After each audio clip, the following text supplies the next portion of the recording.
The Western Cape High Court has granted a final eviction order for 9 sites unlawfully occupied in the CBD of Cape Town. The city of Cape Town approached the court over a year ago following attempts to offer homeless individuals or persons living on the streets alternative accommodation. In the next 3 years, the city of Cape Town will be spending over 220 million rand to expand and operate its safe space transitional shelters. The deadline for vacating the occupied spaces is the end of business today, after which the sheriff of the court is expected to carry out the court order. Patricia van der Ross is the MMC for Community Services and Health and joins us live now. MMC, thank you so much for your time this afternoon. It's, of course, the last day and they had until close of business today. What's the latest? Is everyone at the shelters?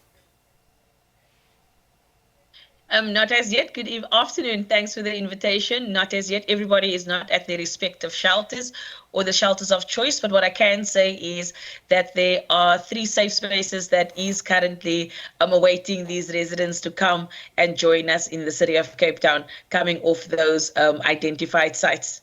So what happens then? I mean, of course, the sheriff is possibly now going to be moving in should you not get everybody to be in these shelters. How will that process unfold?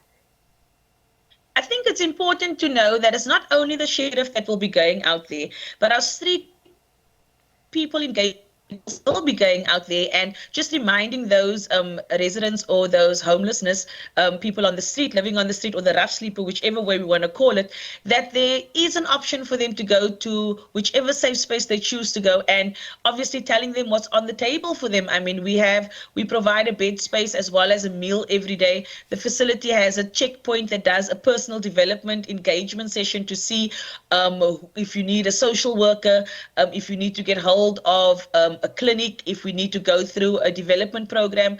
They receive hygiene and essential packages for them. So each facility will be equipped with designated area for development programs. So it's not just about coming there and just putting your head down, but we're also investing in the person.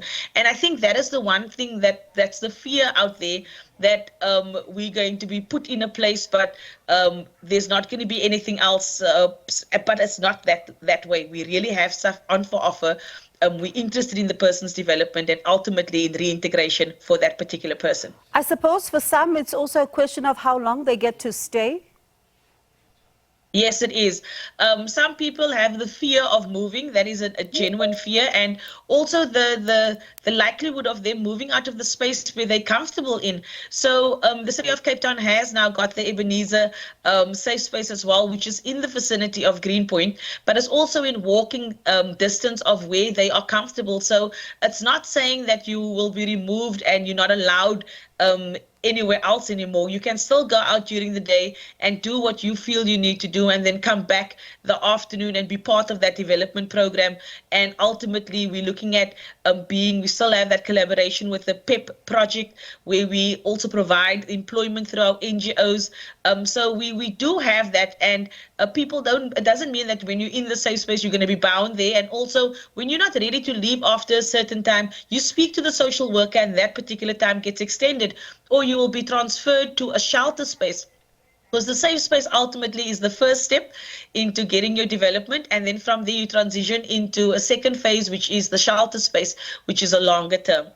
And speaking about long term and short term, I mean, you listen to some of the activists, for example, they say that this is not a long term strategy in order to be able to address the issue of homelessness, given the fact that for some people, they may not be able to be up and running in, of course, 6 months, but for others want, the issue of homelessness to be addressed. So what then becomes some of the long-term solutions that you're putting in place not to find yourselves here again?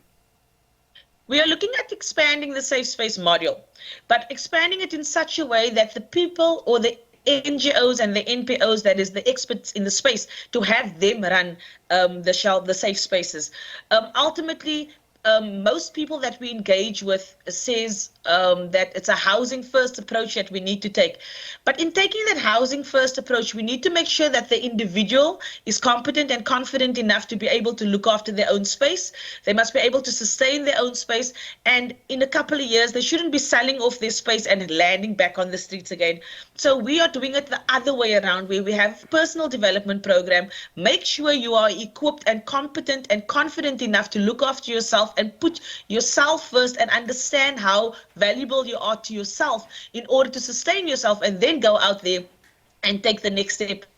We have so many good news stories that we've listened to over the last week, where people have actually gone into their own places, have gone their own rental spaces. One person has actually bought a house of themselves because they've gone through the space. They've been in the Safe Space module for 2.5 years at Safe Space 1, and they actually went and they progressed to such a point where they actually have built a family and are now on their own and confident to be able to sustain their own little family and not in the safe space. So we have that confidence that we are able to develop the person. We are able to use our social worker skills to get that person to the potential where they need to be, where they feel their strengths are, and then take it from there where they will be able to sustain themselves, or ultimately just go and be reintegrated with their families. We had also another case where our mayor said that there was a lady on the parade that was successfully reintegrated with her family after being on the street for 2 years. And that just shows that it can work. So we have the confidence. We just want the residents that's currently living on the street to have a little bit of faith in us and just try it out. All right, it's quite heartwarming to hear some of these stories. But MMC, thank you so much for your time. And I hope we speak again in order to get an update then as to how then do you move forward? Do you have everyone now within these safe spaces, or are you now going to then move to the other parts of your plan? But thank you so much for giving us an update.